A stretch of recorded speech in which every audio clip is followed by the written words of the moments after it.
saaxiibayaal halkan waa muuqaal baahiyaha caalamiga Native Somali TV anigu waxaan ahay Ibraahim Jamuni maalinku waa Isniin taariikhda milaadiga waxa ay ku beegan tahay 30 bisha May sanadka 2022 waxa aad ku soo dhawaataan akhbaraadkii ugu dambeeyay naga soo gaara caalamka iyo Soomaalida waxa ugu dooron dowladda Soomaaliya oo abaalmarin guddoonsiisay taliyaha ciidamada Uganda ee qaybta ka ah howlgalka ADMIS laamaha ammaanka degmada lambar konton oo ka hortagay weerar kaga yimid al-shabaab waxaa ka jiray in guddiga fiid ay doonayaan inay fasaxaan kursiga hoob 86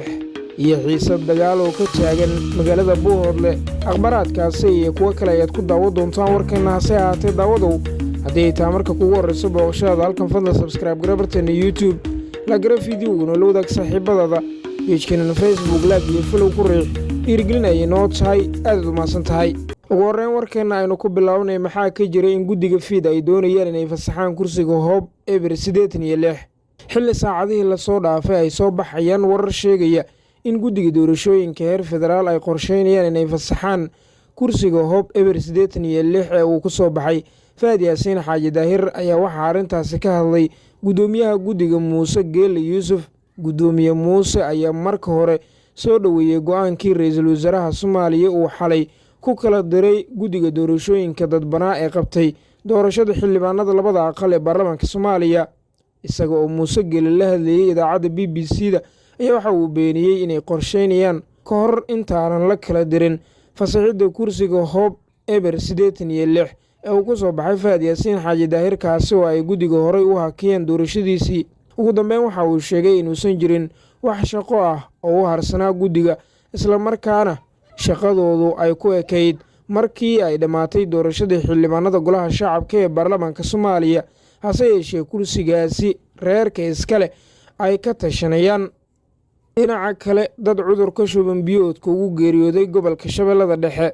waxaa laga dayrinayaa xaalad bani'aadamnimo dadka ku nool tuulooyinka hoostaga degmada Mahadaay ee gobolka Shabeellada Dhexe halkaasi oo uu ka dilaacay xanuunka shuban biyoodka in ku dhow 50 ruux ayaa ilaa iyo muddo 3 bil ah ugu geeriyootay cudurka shuban biyoodka deegaanada kale ah Kulmish, Shiidlabari, Buurfuule iyo Diinlaaw oo dhammaantooda ka wada tirsan gobolka Shabeellada Dhexe deegaanadan ayaa waxaa si daran u saameeyay abaaraha ka jira guud ahaan dalka sidoo kale waxaa jira dad cudurkan soo ritay kuwaasi oo la gaarsiiyey cisbitaalka magaalada Jowhar ee caasimadda Hirshabelle halkaasi oo lagu baxnaaninayo xaaladooda gudoomiyaha degmada Mahadaay Axmed Xuseen Afrax oo la hadlay warbaahinta dowladda ayaa xaqiijiyay in xaalad bani'aadamnimo oo daran oo sababtay abaarta ay ka jiraan deegaanada hoostaga degmadaasi isla markaana ku dhawaad dad gaaraya 50 qof ay cudurka shuban biyoodka iyo cudurro kale ugu geeriyoodeen deegaanada hoostaga degmada Mahadaay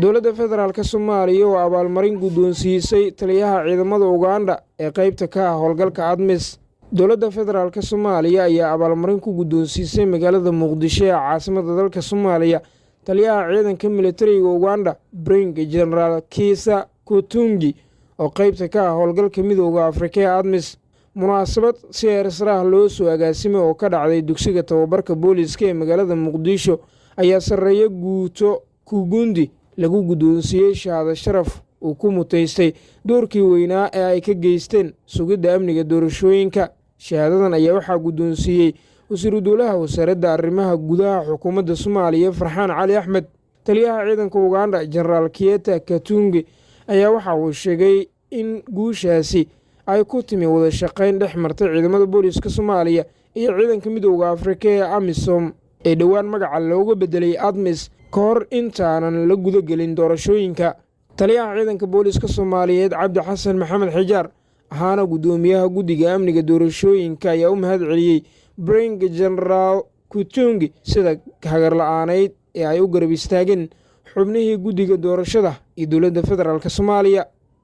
dhanka kale laamaha amniga degmada lambar konton oo ka hortagay weerar kaga yimid al-shabaab ciidamada ammaanka degmada lambar konton ee gobolka Shabeellada Hoose ayaa waxaa la sheegay in ay ka hortageen weerar kaga yimid dhinaca xubno ka tirsan xogaga al-shabaab oo doonayay in ay weeraraan saldhigga ciidamada deegaankaasi sida la sheegay maamulka degmada lambar konton ayaa sheegay inay heleen xogo ku saabsan weerar kaga soo wajahan dhanka al-shabaab isla markaana dagaal kooban ay kula galeen isla markaana khasaare ay gaarsiiyeen saraakiisha laamaha amniga degmada lambar konton ayaa sheegay in iyaga oo ka jawaabaya weerarka al-shabaab ay howlgallo baaritaanaha ka samaynayaan duleydka degmada si ay uga hortagaan weerarada kale ee kaga yimaada al-shabaab. maamulka gobolka shabeellada hoose ayaa dhowaan maamul cusub u sameeyey degmada lambar konton waxaana deegaankaasi dhowr jeer weeraray al-shabaab, balse bilihii lasoo dhaafay xaaladda deegaankaasi ayaa ahayd mid wanaagsan oo ka soo horeynaysa sidii hore.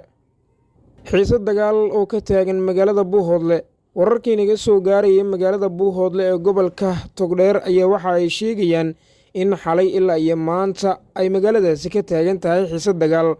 oo u dhexaysa ciidamada somalilan iyo kuwa puntland. xiisadan ayaa waxa ay ka dambeysay kadib markii somalilan ay saacadihii lasoo dhaafay ciidamo fara badan geysay duleydka magaalada buuhoodle iyada oo doonaysa inay qabsato. wararka ayaa waxa ay sheegayaan in ciidamada somalilan ay duleydka magaalada buuhoodle ka wadaan dhaqdhaqaaqyo halkaasi oo ciidamo fara badan oo puntland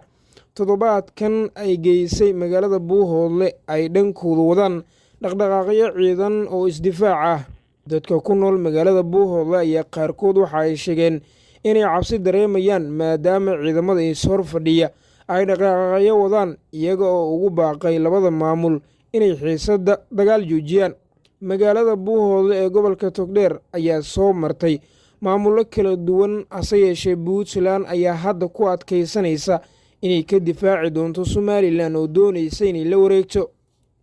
gunti iyo gunaanadkii baiden iyo xaaskiisa oo booqday dugsigii uu weerarka ka dhacay. madaxweynaha maraykanka joe baiden iyo xaaskiisa jiil ayaa xaddii shalay ahaa booqday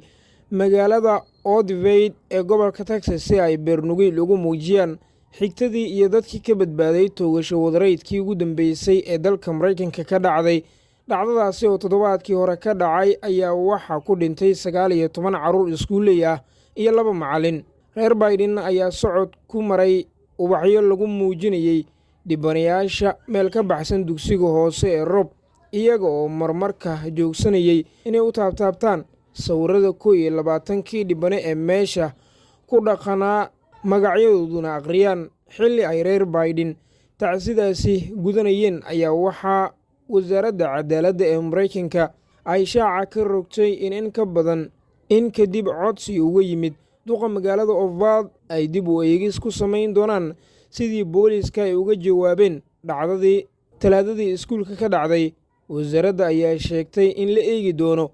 darsiga laga bartay iyo weliba sida ugu wanaagsan ee dadka gurmadka ah loogu diyaarin karo sidii ay uga jawaabi lahaayeen markii qof hub wata uu weerar soo qaado. weerarkii texas saraakiisha booliiska ayaa aad la isugu weydiiyey, waxaana ku keentay in 1 saac wax ka badan ay ku qaadato in ninkii hubaysnaa ay ka hortagaan. saaxiibada qiimiga badan guud ahaan waa inaga intaa warkii aad kala socoteen muuqaal baahiyaha caalamiga native somali tv. warka waxaa aqrinaya nugu jamuuni tan iyo warkan kiisa xiga noola kulante nabaday.